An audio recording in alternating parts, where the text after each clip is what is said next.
Sa kaugnay na balita, kakasuhan na ng Anti-Money Laundering Council ang napatalsik na mayor ng Bamban, Tarlac na si Alice Guo dahil sa illegal pogo operations. Si Mean Corvera sa detalye ng balita. Mean?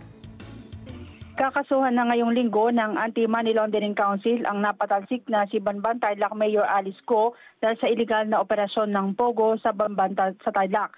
Sa pagdinig ng Senado, sinabi ni Deputy Director Adrian Arpon ng AMLC na Investigation and Enforcement Department, may ugnayan na sila sa iba't ibang law enforcement agencies para sa paghain ng unang batch ng money laundering cases.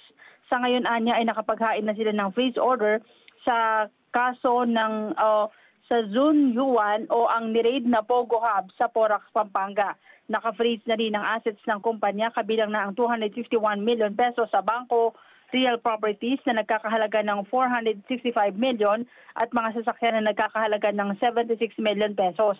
Subject na rin anya para sa forfeiture ang mga assets na ito ng kumpanya. Sakali maisampan ang kaso ayon sa Department of Justice, maaring humingi ng precautionary hold departure order sa korte laban sa mga sangkot sa kaso. Mean Corvera para sa Mata ng Agila, matatag, matapang, matapat.